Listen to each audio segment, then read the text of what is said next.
जय हिंद दोस्तों यहाँ पे मेरा बस एक ही मकसद है कि मैं आप तक वो क्वेश्चन प्रोवाइड करा पाऊँ जैसे कि आपके एग्जाम में इस समय पूछे जा रहे हैं। और ये क्वेश्चन आप दोस्तों लिखते रहिएगा, क्योंकि बाद में इतने क्वेश्चन आपके सामने मैं करा चुका हूँगा और यही सारे क्वेश्चन आपको देखने को भी मिल जाएंगे।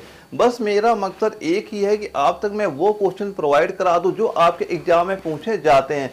और यकीन मान चलना, मैं वही क्वेश्चन करा रहा हूँ जो पेपर में आपके पूछे जा रहे हैं। ना तो ज्यादा मैं इतना हार्ड करा रहा हूँ, ना ज्यादा इतना नॉर्मल करा रहा हूँ। जैसे आपके एग्जाम में क्वेश्चन पूछे जा रहे हैं, मैं सेम सेम वैसे ही क्वेश्चन आपको करा रहा हूँ। तो आप ये सारे क्वेश्चन नोट करते चलना। आप जब भी पेपर में बैठेंगे सेम सेम ऐसे क्वेश्चन आपको वहां पे देखने को मिलेंगे। और एक बात और मैं आपको ये भी बता देना चाहूंगा, इसके साथ साथ जो कंप्लीट मैं नोट्स प्रोवाइड करा रहा हूँ, एक बार ये जरूर ले लीजिएगा। और इतने महंगे नोट्स नहीं कि आप इसे अफोर्ड ना कर पाए। ये कंप्लीट नोट्स केवल आपको 99 में है, और जिसमें आपके जितने सारे टॉपिक है यानी पूरा सिलेबस मैंने वहां पे कंप्लीट कर चुका हूं।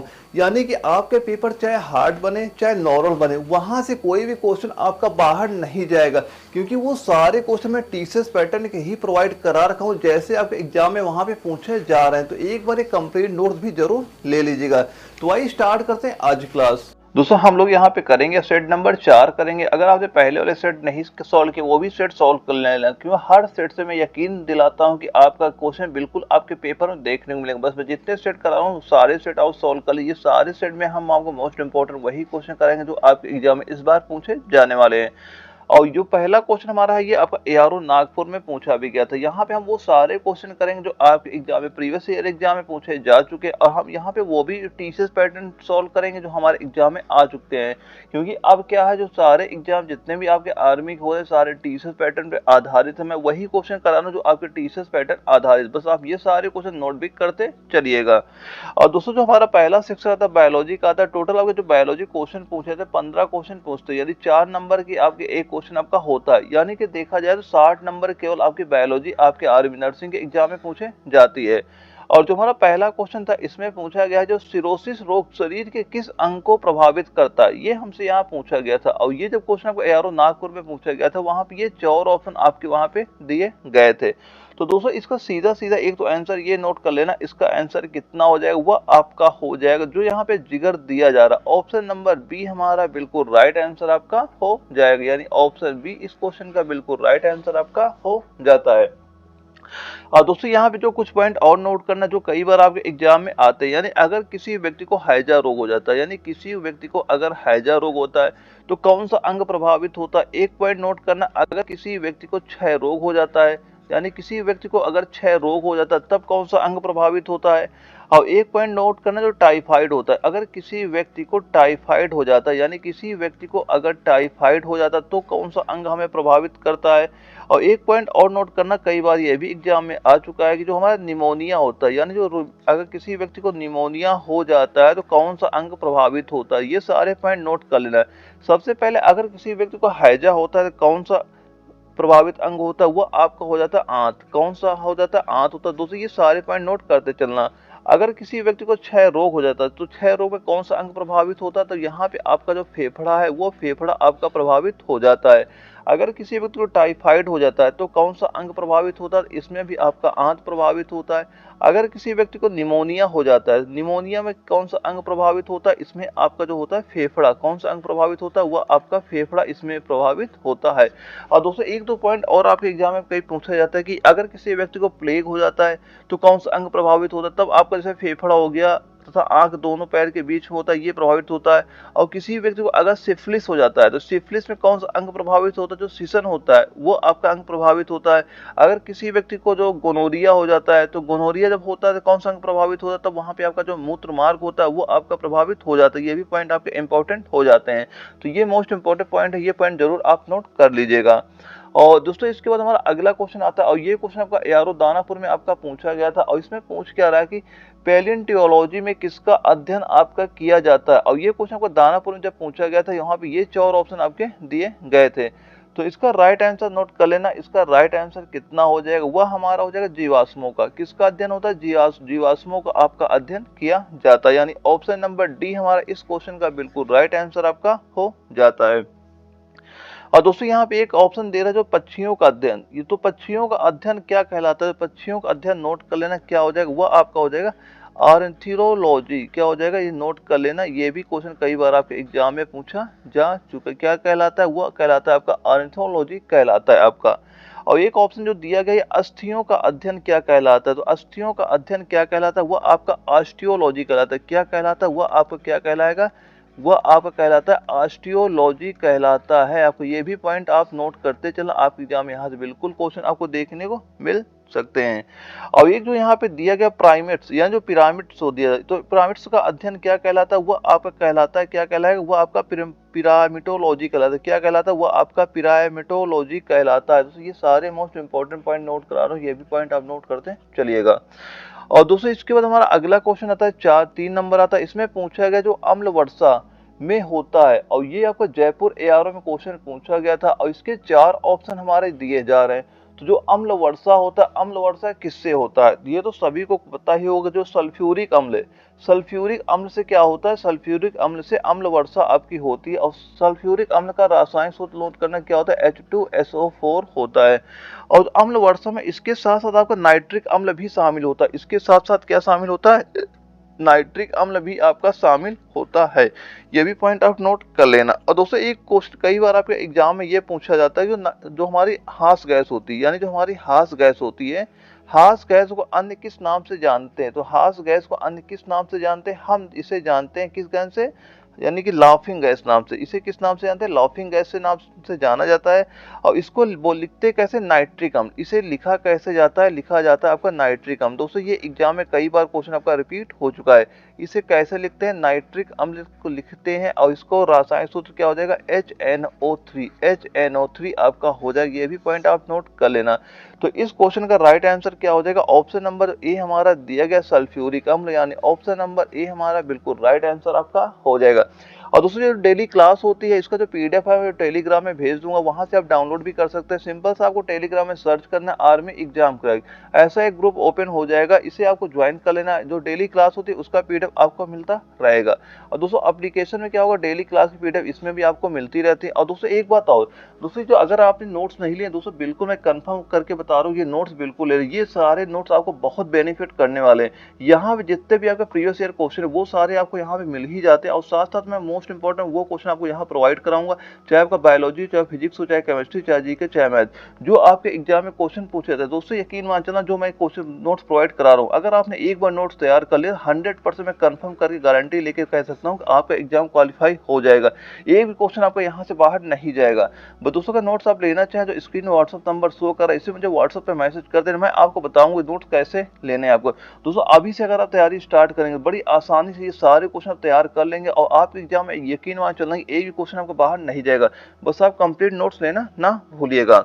और इसके बाद हमारा अगला क्वेश्चन आता है 4 नंबर आता है, और इसमें पूछा क्या जा रहा है कि आंख के लेंस का धुंधला हो जाना क्या कहलाता है। और ये क्वेश्चन आपका एआरओ जबलपुर में आपका पूछा भी गया था। तो आंख के लेंस का धुंधला हो जाना क्या कहलाता है, यह क्या कहलाता है, राइट आंसर नोट कर लेना, मोतियाबिंद कहलाता है। क्या कहलाता है, मोतियाबिंद कहलाता है। ऑप्शन डी हमारा बिल्कुल राइट आंसर आपका हो जाता है। दोस्तों कई बार आपने सुना होगा, आपके एग्जाम में एक ऐसा क्वेश्चन पूछा जाता है कि जब हम किसी को अपनी आंख दान देते हैं, यानी जब अपने आंख या नेत्र को हम दान करते हैं, आंख दान की जाती है, आंख का कौन सा भाग इसमें दान किया जाता है, तो कौन सा भाग इसमें दान किया जाता, दान आंख का कौन सा भाग किया जाता, वह आपका किया जाता कार्निया। कौन सा भाग किया जाता, वह आपका कार्निया किया जाता। दोस्तों ये एग्जाम में कई बार क्वेश्चन आपका रिपीट हो चुका है, यानी कि अगर हम किसी को अपनी आंख दान देते हैं तो आंख का कौन सा भाग उसमें आपका दान दिया जाता है, तो जो कार्निया वाला भाग है ये आपका उसमें दान दिया जाता है। और दोस्तों कार्निया से एक पॉइंट और नोट कर लेना, जो आंख में प्रकाश होता है, आंख में प्रकाश कहाँ से होकर प्रवेश करता है, ये आपका कार्निया से ही होकर प्रवेश करता है। यानी जो आंख में प्रकाश होता है, प्रकाश कहाँ से प्रवेश करता है, ये प्रकाश प्रवेश करता है कहाँ से, कार्निया वाले भाग से ये आपका प्रवेश करता है। ये पॉइंट आप जरूर नोट कर लेना। और इसके बाद दोस्तों हमारा अगला क्वेश्चन आता है 5 नंबर आता है, इसमें क्या पूछा जा रहा है, मानव कलाई में नाड़ी स्पंद करती है, मानव कलाई में नाड़ी स्पंद करती है, ये हमसे पूछा गया। और ये क्वेश्चन का एआरओ कोल्हापुर में आपका पूछा गया था, और वहां पे ये 4 ऑप्शन आपके दिए गए थे। तो इसका राइट आंसर नोट कर लेना, वह क्या हो जाएगा, उसी दर पर जिस दर पर हृदय करता है, यानी उसी दर पर जिस दर पर हृदय करता। ऑप्शन नंबर जो सी हमारा इस क्वेश्चन का बिल्कुल राइट आंसर आपका हो जाएगा। लेकिन दोस्तों जो हृदय होता है, जो हृदय हमारा होता है, वह 1 मिनट में, जो हृदय होता है वह 1 मिनट में कितनी बार धड़कता है, ये एग्जाम में कई बार क्वेश्चन पूछा जा चुका है। तो जो हृदय होता है वह 1 मिनट में कितनी बार धड़कता है, वो आपका 72 बार आपका धड़कता है। और एक पॉइंट और नोट करना, अगर यहाँ पे मान लो वयस्कों की बात चल रही, अगर यहाँ पे क्वेश्चन में कभी ऐसा लिख जाए कि नवजात शिशु, यानी कि अगर आपके क्वेश्चन में ऐसा लिख जाए कि जो नवजात शिशु होते हैं, जो नवजात शिशु होते हैं उनका जो हृदय होता है वह 1 मिनट में कितनी बार धड़कता है, तो वह कितनी बार धड़कता है, वह आपका धड़कता है 110 बार। कितनी बार धड़कता है, वह आपका धड़कता है 110 बार आपका धड़कता है। और दोस्तों एक पॉइंट और नोट करना, हृदय की धड़कन होती है, यानी जो हृदय की धड़कन होती है, ये भी एग्जाम में क्वेश्चन पूछा गया है कि जो हृदय की धड़कन होती है, हृदय की क्या होती है, हृदय की जो हमारी धड़कन होती है, तो जो हृदय की धड़कन होती है इसको मापने वाला यंत्र कौन सा होता है, तो इसका जो मापने वाला यंत्र नोट कर लेना, कौन से यंत्र से इसको मापा जाता है, तो वह यंत्र कौन होता है, वह आपका होता है स्टेथोस्कोप। क्या होता है, नोट कर लेना, इसका भी कई बार आपके एग्जाम में क्वेश्चन पूछा जा चुका है। स्कोप नोट कर लेना, क्या हो जाएगा, वह आपका हो जाएगा स्टेथोस्कोप आपका हो जाएगा। दोस्तों यकीन मान चलो, मैं जितने क्वेश्चन करा रहा हूँ ना, हर सेट से आप एग्जाम में क्वेश्चन बिल्कुल देखने को मिल जाएगा, तो आप हर सेट को जरूर सॉल्व किया करिएगा, क्योंकि यहाँ से आपका जो रिवीजन तो टोटल हो ही जाता है। यहाँ पे हम क्वेश्चन करेंगे, जो हमारा बायोलॉजी हो गया इसके क्वेश्चन करेंगे, और जो हमारा केमिस्ट्री हो गया इसके भी क्वेश्चन करेंगे, फिजिक्स हो गया फिजिक्स क्वेश्चन करेंगे, और इसके बाद जो जीके हो गया जीके हम क्वेश्चन करेंगे, फिर हम मैथ के क्वेश्चन करेंगे। यानी यहाँ पे आपको जो टोटल है आपका रिवीजन भी हो जाता है, और यहाँ पे मोस्ट इंपॉर्टेंट वो मैं क्वेश्चन कराता हूँ जो आपके एग्जाम में पूछे जा चुके, ताकि आपको ये आइडिया भी लगता है कि आपके क्वेश्चन कैसे पूछे जाते हैं। और आप अगर ये 50 क्वेश्चन सॉल्व करते हैं, इसमें आपका स्कोर कितना हो रहा है, आप यहाँ से जान सकते हैं आपकी तैयारी कैसे चल रही है। और यहाँ पे जिन लड़कों की ये मान चलना है कि 36 क्वेश्चन तक सही हो पा रहे, उनकी तैयारी नंबर 1 की चल रही है, और उनका एग्जाम इस बार क्वालिफाई होने वाला है। तो आप ये सारे पॉइंट बिल्कुल नोट करते चलिएगा। और अगला हमारा क्वेश्चन आता है 6 नंबर आता है, इसमें पूछा गया कि मानव शरीर की कौन सी ग्रंथि पीयूष ग्रंथि से हार्मोन के रिसाव को नियंत्रित करती है, ये हमसे पूछा गया। और ये क्वेश्चन आपका एआरओ जयपुर में आपका पूछा भी गया था, और जिसके 4 ऑप्शन यहाँ पे हमारे दिए जा रहे हैं। तो इसका राइट आंसर नोट कर लेना, राइट आंसर क्या हो जाएगा, वो आपका हो जाएगा हाइपोथैलेमस ग्रंथि, हमारा बिल्कुल राइट आंसर आपका हो जाता है। इसका ऑप्शन नंबर डी इस क्वेश्चन का हमारा बिल्कुल राइट आंसर आपका हो जाता है। और दोस्तों यहाँ पे एक दिया जाए थाइमस ग्रंथि होती है, ये थाइमस ग्रंथि क्या होती है दोस्तों, जो ये थाइमस ग्रंथि होती है यह एक आपकी अंतःस्रावी ग्रंथि है, और जो सीने के ऊपरी हिस्से में स्थित होती है। और यह ग्रंथि करती क्या है, जो शरीर में कीटाणुओं को नष्ट करती है, और तथा अवांछित कोशिकाओं को नष्ट करने का कार्य किसका होता है, वो आपका जो थाइमस ग्रंथि इसका कार्य आपका हो जाता है। और अगला हमारा क्वेश्चन आता है 7 नंबर आता है, इसमें क्या पूछा गया कि डीएनए की खोज सर्वप्रथम किसने की थी। तो डीएनए की खोज सर्वप्रथम किसने की थी, और इसके 4 ऑप्शन यहाँ पे दिए गए, और ये क्वेश्चन आपका बंगलोर एआरओ में आपका पूछा भी गया था। तो डीएनए की खोज सर्वप्रथम किसने की थी, जो मिस्र एक वैज्ञानिक थे, इन्होंने डीएनए की खोज की थी। ऑप्शन नंबर ए हमारा बिल्कुल राइट आंसर आपका हो जाएगा। और दोस्तों कई बार आपके एग्जाम में यह भी पूछा जाता है जो डीएनए की खोज थी ये कब की गई थी, तो ये कब की गई थी, ये आपकी खोज की गई थी 1868 में की गई थी। कब की गई थी, ये आपकी 1868 में इसकी खोज की गई थी। और दोस्तों एक पॉइंट और नोट करना, ये भी कई बार आपके एग्जाम में आता है कि जो टीबी एवं हैजा होता है, कि इसकी खोज कब की गई थी, यानी कि जो हमारा टीबी हो गया और हैजा हो गया, यानी जो टीबी हो गया, एक नोट करना हैजा, ये दोनों टीबी हो गया हैजा हो गया, इनकी खोज किसने की थी, इनकी खोज किसने की थी, इसकी खोज की थी रॉबर्ट कोच ने की थी। किसने की थी, रॉबर्ट कोच ने की थी। ये भी पॉइंट नोट करना, ये भी आपके एग्जाम के लिए मोस्ट इंपॉर्टेंट क्वेश्चन आपका हो जाता है। तो ये सारे पॉइंट आप बिल्कुल नोट करते चलिएगा। टीबी एवं हैजा की खोज किसने की थी, रॉबर्ट कोच ने इसकी खोज की थी। अगला हमारा क्वेश्चन आता है 8 नंबर आता है, और इसमें क्या पूछा गया कि मनुष्य में कितनी जोड़ी कपाल तंत्रिकाएं होती हैं, ये हमसे यहाँ पे पूछा जा रहा है। यानी मनुष्य में कितनी जोड़ी कपाल तंत्रिकाएं होती है, और ये लखनऊ एआरओ में क्वेश्चन पूछा गया था, और जहाँ पे 4 ऑप्शन यहाँ पे दिए गए थे। तो इसका राइट आंसर नोट कर लेना, क्या हो जाएगा 12 जोड़ी, यानी ऑप्शन नंबर जो बी हमारा दिया गया ये हमारा बिल्कुल राइट आंसर आपका हो जाता है। दोस्तों यहाँ पे एक पॉइंट और नोट करना, ये भी कई बार आपके एग्जाम में क्वेश्चन पूछा जा चुका है कि मनुष्य में जो तंत्रिकाएं होती हैं, यानी कि इस पॉइंट नोट करना, जो मनुष्य में तंत्रिकाएं होती हैं, ये भी कई बार आपके एग्जाम में क्वेश्चन पूछा जा चुका है। यानी जो तंत्रिकाएं होती, तंत्रिकारियों की कितनी जोड़ी होती है, मनुष्य में जो तंत्रिकाएं होती हैं कितनी जोड़ी तंत्रिकाओं की होती हैं, तो कितनी जोड़ी आपकी होती है, वो आपकी 31 जोड़ी आपकी पाई जाती है। दोस्तों ये भी पॉइंट आप नोट कर लीजिएगा। तो इस क्वेश्चन का राइट आंसर हमारा हो जाएगा 12 जोड़ी, हमारा बिल्कुल राइट आंसर आपका हो जाता है। अगला क्वेश्चन आता है 9 नंबर आता है, इसमें क्या पूछा जा रहा है, मनुष्यों में पाया जाने वाला श्वसन पिगमेंट कौन सा है। मनुष्यों में पाया जाने वाला जो श्वसन पिगमेंट होता है ये आपका कौन सा है, ये हमसे यहाँ पे पूछा गया है। और जहां पे 4 ऑप्शन हमारे इसके दिए जा रहे हैं, तो इसका राइट आंसर नोट कर लेना, क्या हो जाएगा, वह आपका हो जाएगा हीमोग्लोबिन। क्या हो जाएगा, हीमोग्लोबिन हो जाएगा। यानी ऑप्शन नंबर जो डी हमारा दिया गया, ये हमारा बिल्कुल राइट आंसर आपका हो जाता है। और दूसरा एक दो पॉइंट और नोट कर लेना, जो यहाँ पे क्लोरोफिल दिया जा रहा है, तो क्लोरोफिल में किसके परमाणु पाए जाते हैं, जो क्लोरोफिल है, क्लोरोफिल में किसके परमाणु पाए जाते हैं, किसके परमाणु इसमें क्लोरोफिल में आपके होते हैं, ये भी पॉइंट आपके एग्जाम में कई बार पूछा जा चुका है। तो क्लोरोफिल में आपके किसके होते हैं, एमजी जो परमाणु होते हैं ये आपके पाए जाते हैं।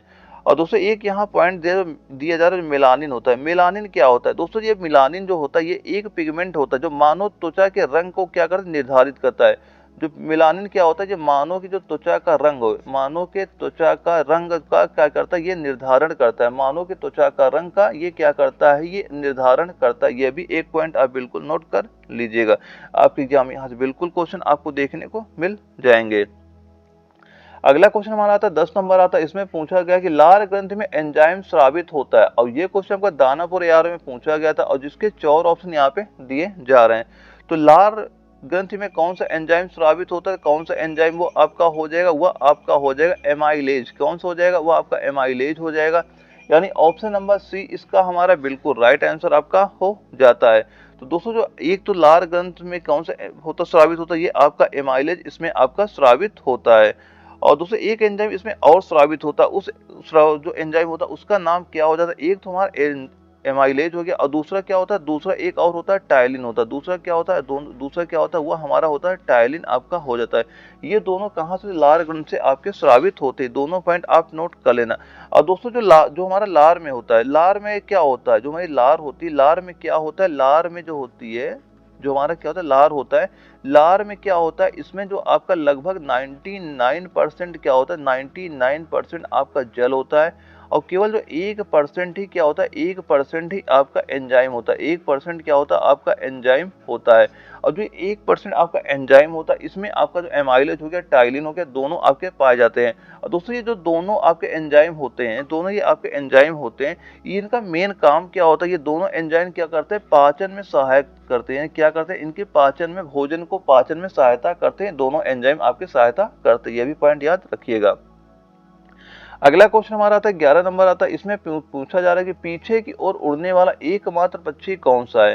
पीछे की ओर उड़ने वाला एकमात्र पक्षी कौन सा हो जाता है, वह आपका कौन सा हो जाएगा, और वह आपका हो जाएगा हमिंग बर्ड। कौन सा हो जाता है, वह आपका हमिंग बर्ड आपका हो जाता है। यानी ऑप्शन नंबर ए हमारा बिल्कुल राइट आंसर आपका हो जाता है।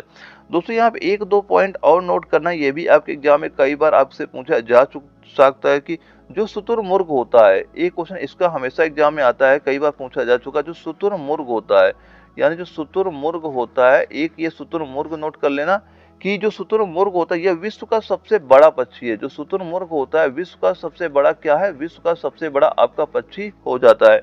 और दोस्तों हमिंग बर्ड का एक पॉइंट और नोट करना, ये भी कई बार आपके एग्जाम में पूछा जाता है कि जो हमिंग बर्ड होता है यह विश्व का सबसे छोटा पक्षी होता है। यह विश्व का क्या होता है, सबसे छोटा पक्षी भी आपका हमिंग बर्ड आपका होता है। सबसे बड़ा पक्षी कौन सा होता है, वो आपका शुतुरमुर्ग होता है, और सबसे छोटा पक्षी कौन सा होता है, वो आपका हमिंग बर्ड भी आपका सबसे छोटा पक्षी आपका हो जाता है। और दोस्तों कीवी वाला भी एक बार क्वेश्चन पूछा गया था आपके एग्जाम में, जो कीवी होता है, कीवी क्या होता है, ये आपका जो न्यूजीलैंड है, जो आपका न्यूजीलैंड है, न्यूजीलैंड का क्या हो जाता है, न्यूजीलैंड का ये आपका राष्ट्रीय पक्षी भी होता है। न्यूजीलैंड का क्या है, न्यूजीलैंड का आपको ये क्या हो जाता है, राष्ट्रीय पक्षी भी आपका न्यूजीलैंड का ये हो जाता है। ये भी पॉइंट आप नोट करिएगा। और इसके बाद हमारा अगला क्वेश्चन आता है 12 नंबर आता है, इसमें पूछा गया कि पीछे की ओर उड़ने वाला एकमात्र पक्षी कौन सा। ये क्वेश्चन रिपीट हो गया, वही हो जाएगा हमिंग बर्ड ही इसका राइट आंसर आपका हो जाएगा। यानी पीछे को उड़ने वाला एक पक्षी कौन सा हो जाएगा, वो आपका हमिंग बर्ड ही हो जाएगा। अगला क्वेश्चन हमारा था 13 नंबर, इसमें पूछा गया जो वाष्पोत्सर्जन नापने का यंत्र कौन सा है, यानी कि वाष्पोत्सर्जन नापने का यंत्र कौन सा होता है। और ये क्वेश्चन आपका एआरओ दिल्ली में आपका पूछा भी गया था। तो कौन से यंत्र से हम वाष्पोत्सर्जन को नापते हैं, तो राइट आंसर नोट कर लेना क्या हो जाएगा, पोटोमीटर, यानी ऑप्शन नंबर ए इसका बिल्कुल राइट आंसर हमारा हो जाएगा। और दोस्तों यहाँ पे जो कुछ ऑप्शन और दिए जा रहे हैं इनको भी आप नोट कर लेना। जैसे पहला दिया जा रहा है ऑप्शन नंबर जो डी में लिखा है लैक्टोमीटर। तो लैक्टोमीटर से हम क्या नापते हैं, तो लैक्टोमीटर से क्या नापते हैं, दूध की शुद्धता, यानी दूध की शुद्धता मापते हैं। यानी इससे क्या मापा जाता है, इससे मापा जाता है दूध की जो क्या होती है, शुद्धता होती है। दूध की शुद्धता आपकी इससे मापी जाती है। और यहाँ पे जो हमारा अगला पॉइंट दिया गया हाइड्रोमीटर, ये हाइड्रोमीटर से हम क्या नापते हैं, तो हाइड्रोमीटर से क्या मापा जाता है, यह नापा जाता है द्रवों का आपेक्षिक घनत्व। क्या मापते हैं, द्रवों का आपेक्षिक घनत्व। ये भी आपके एग्जाम में क्वेश्चन आ चुका है दोस्तों। यहाँ पे मैं जितने पॉइंट वही नोट करा रहा हूँ जो आपके एग्जाम में क्वेश्चन पूछे जा चुके, तो ये सारे पॉइंट भी नोट करते चलना। हाइड्रोमीटर से क्या नापते हैं, द्रवों का आपेक्षिक घनत्व हम यहाँ पे नापते हैं। और इसके बाद हमारा अगला पॉइंट, और दो यहाँ एक और नोट कर लें, जो यहाँ पे लिखा है आर्गेनोमीटर दिया जा रहा है। तो आर्गेनोमीटर से हम क्या मापते हैं, इससे मापा जाता है पौधों की वृद्धि। इससे क्या मापा जाता है, ये भी पॉइंट नोट कर लेना, जो पौधों की वृद्धि होती है, ये भी पॉइंट नोट कर लेना, क्या होता है, पौधों की वृद्धि होती है, इसको हम आर्गेनोमीटर से मापा जाता है। और इसके बाद हमारा अगला क्वेश्चन आता है 14 नंबर आता है, इसमें पूछा गया कि भारतीय कृषि अनुसंधान संस्थान IARI कहाँ पर स्थित है। ये हमसे यहाँ पे पूछा जा चुका है। और ये क्वेश्चन आपका एआरओ लखनऊ में पूछा गया था, और जिसके 4 ऑप्शन हमारे यहाँ पे दिए जा रहे हैं। तो इसका राइट आंसर नोट कर लेना। राइट आंसर कितना हो जाएगा, वह हमारा हो जाएगा नई दिल्ली। कहाँ हो जाएगा, नई दिल्ली हो जाएगा। यानी ऑप्शन नंबर सी हमारा इसका बिल्कुल राइट आंसर आपका हो जाता है। और दोस्तों एक दो पॉइंट और नोट करना, ये भी कई बार आता है कि जो लखनऊ में केंद्रीय औषधि अनुसंधान है और विश्व विज्ञान है और अनुसंधान संस्थान स्थित है। यानी कि अगर आपसे कभी भी ये पूछता है कि जो औषधि अनुसंधान संस्थान कहाँ पे स्थित है, या ये पूछा जाए विश्व विज्ञान अनुसंधान कहाँ पर स्थित, ये दोनों कहाँ पर स्थित हो जाते हैं, ये दोनों आपके लखनऊ पे हो जाते हैं। यानी यह तो आपसे ये पूछेगा, ये पॉइंट नोट करना है, कई बार आपके एग्जाम में यहाँ से क्वेश्चन पूछे जा चुके हैं। यानी जो औषधि होती है, जो हमारी औषधि हो गया, ये जो विश्व विज्ञान हो गया, ये औषधि हो गया, जो विश्व विज्ञान हो गया। यानी औषधि अनुसंधान संस्थान पूछ ले या हमसे पूछ ले विश्व विज्ञान अनुसंधान, ये दोनों कहाँ पे आपके स्थित हो जाएंगे, ये दोनों आपके लखनऊ में स्थित हो जाएंगे। ये मोस्ट इंपॉर्टेंट पॉइंट है, ये भी कई बार आपके एग्जाम में क्वेश्चन पूछे जा चुके हैं। और अगला हमारा क्वेश्चन आता है 15 नंबर आता है, इसमें क्या पूछा गया, जो लिटमस प्राप्त होता है।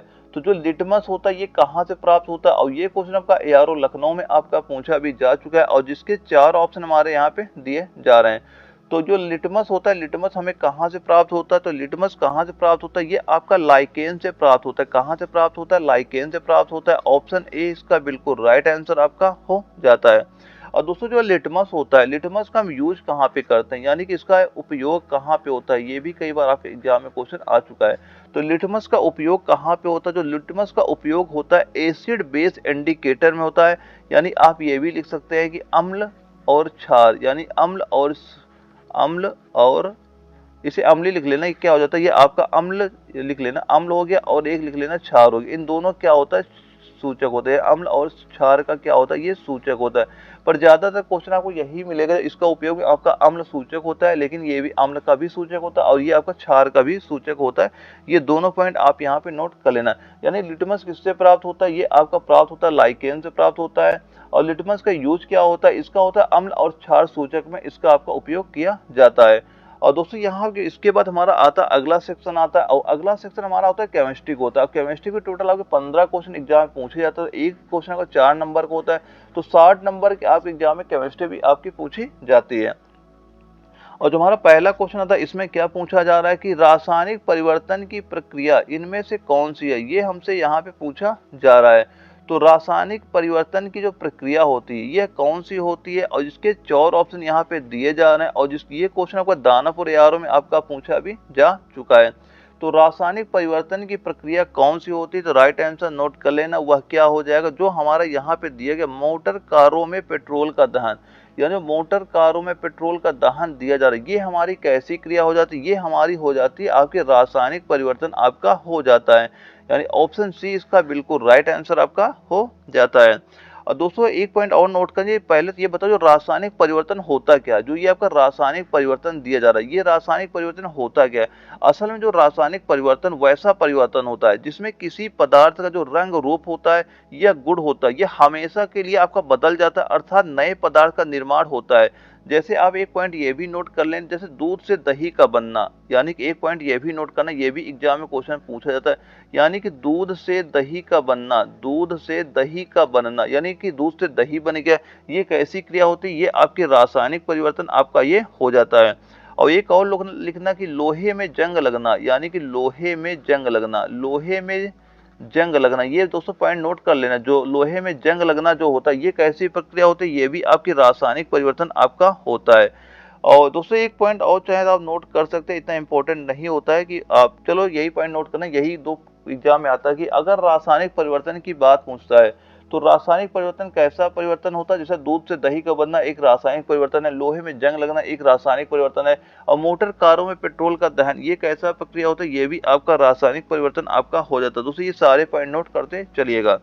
और दोस्तों जो आपका रासायनिक परिवर्तन वाला होता है ना, यहाँ से हमेशा आपके एग्जाम में एक क्वेश्चन आपको देखने को मिलता है। अगर आपने पेपर दे रखे होंगे तो आपको पता चलता ही होगा मैं जो क्वेश्चन करा रहा हूँ वो कैसे लेवल के क्वेश्चन है, ये आपके एग्जाम में क्वेश्चन पूछे जाते हैं कि नहीं पूछे जाते हैं। दोस्तों यकीन मान चलना, मैं मोस्ट इंपॉर्टेंट आपको वो सारे क्वेश्चन करा दूंगा। अगर आप सारे सेट भी सॉल्व कर लेंगे ना, बहुत आसानी से अपने पेपर में यहाँ से क्वेश्चन देखने को मिल जाएंगे, क्योंकि हर सेट से आपके एग्जाम में क्वेश्चन यहाँ पे देखने वाला है। तो ये सारे क्वेश्चन नोट बिल्कुल करते रहिएगा। अगला क्वेश्चन हमारा आता 17 नंबर आता, इसमें पूछा क्या जा रहा है कि आधुनिक रसायन शास्त्र का जनक किसे माना जाता है।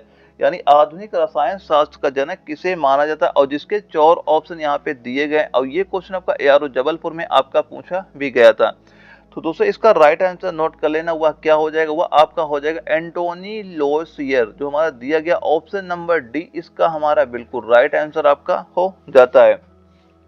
और दोस्तों यहाँ पे एक दो पॉइंट और नोट कर लें, ये भी कई बार आपके एग्जाम में क्वेश्चन पूछे जाते हैं, कई बार आपके एग्जाम में क्वेश्चन पूछे भी गए कि जो जीव विज्ञान का जनक कौन होता है। एक पॉइंट ये नोट करना, जो जीव विज्ञान होता है, यानी कि एक पॉइंट ये नोट कर लें, जो हमारा जीव विज्ञान होता है, यानी जीव विज्ञान के जनक कौन हो जाते हैं। तो जीव विज्ञान के जनक कौन हो जाएंगे, वो आपके हो जाएंगे अरस्तु। कौन हो जाएंगे, वो हो जाएंगे आपके अरस्तु हो जाएंगे, जीव विज्ञान के जनक आपके हो जाते हैं।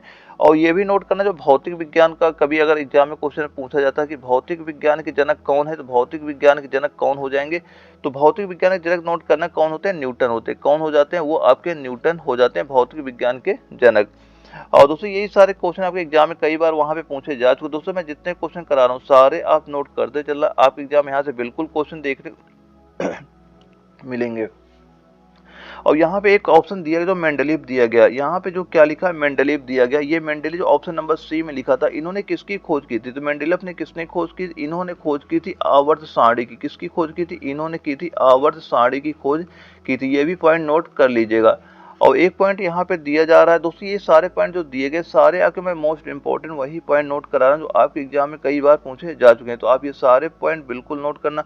आप जब भी पेपर देने जाएंगे वहां पे आपके एग्जाम में बिल्कुल यहाँ से क्वेश्चन आपको देखने को मिल जाएंगे। और दूसरा 2-3 पॉइंट और नोट करना, आपके एग्जाम में यहाँ से कई बार क्वेश्चन पूछे जाते हैं कि जो परमाणु विखंडन होता है, ये भी एक पॉइंट नोट करना। जो परमाणु विखंडन होता है, ये भी कई बार आपके एग्जाम में क्वेश्चन पूछा जा चुका है। जो परमाणु विखंडन होता है, परमाणु विखंडन आपका होता है, तो परमाणु विखंडन जो होता है इसका सिद्धांत किसने दिया था, इसका सिद्धांत किसने दिया था, ऑटो हॉर्न ने दिया। किसने दिया था, इसका सिद्धांत दिया था ऑटो हॉर्न ने, इसका सिद्धांत आपका दिया था। दोस्तों ये सारे पॉइंट आप नोट करते चलिएगा। यानी जीव विज्ञानिक जनक कौन हो जाएंगे, अरस्तु हो जाएंगे। भौतिक विज्ञानी कौन हो जाएंगे, न्यूटन हो जाएंगे। परमाणु विखंडन का सिद्धांत किसने दिया था, ऑटो हॉर्न ने दिया था। और मेंडलीव ने किसकी खोज की थी, आवर्त सारणी की खोज किसने की थी, मेंडलीव ने की थी। और इतिहास के जनक कौन था, इतिहास जनक हो जाएंगे हेरोडोटस जो थे, ये इतिहास के जनक थे। और राजनीतिक विज्ञान के जनक किसको बोलते हैं, तो राजनीतिक विज्ञान के जनक कौन होते हैं, अरस्तु थे। वो क्या होते हैं, राजनीतिक विज्ञान के जनक थे। ये भी पॉइंट आप मोस्ट इंपॉर्टेंट आपका हो जाता है। और जो लोक प्रशासन के जनक कौन थे, तो लोक प्रशासन के जनक कौन होते हैं, वो वुडरो विल्सन को लोक प्रशासन का जनक माना जाता है। ये मोस्ट इंपॉर्टेंट सारे पॉइंट आपके हो जाते हैं। जो यहाँ पे पॉइंट लिखा है सारे आपके इंपॉर्टेंट पॉइंट है, कई बार आपके एग्जाम में यहाँ से पॉइंट आपको देखने को मिल चुके हैं। और अगला क्वेश्चन हमारा आता है 18 नंबर आता है। इसमें क्या पूछा गया कि किसी तत्व के परमाणु संख्या निम्नलिखित की संख्या के बराबर होती है। ये हमसे यहाँ पूछा गया। और ये क्वेश्चन का एआरओ कोल्हापुर में आपका ये क्वेश्चन आया भी था। तो किसी तत्व का जो परमाणु संख्या होती है निम्नलिखित की संख्या के बराबर होते हैं, किसके बराबर होते हैं, ये आपके बराबर होते हैं नाभिक के प्रोटॉन की बराबर आपकी होती है।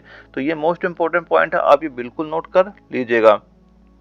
और दूसरे यहाँ पे अगर प्रोटॉन की बात हुई तो यहाँ पे एक दो पॉइंट और नोट कर लेना। जो प्रोटॉन होता है तो इस प्रोटॉन का पहले तो बताइए इसका नामकरण किसने किया, यानी प्रोटॉन का नामकरण किसने किया था, प्रोटॉन का नामकरण किसने किया था।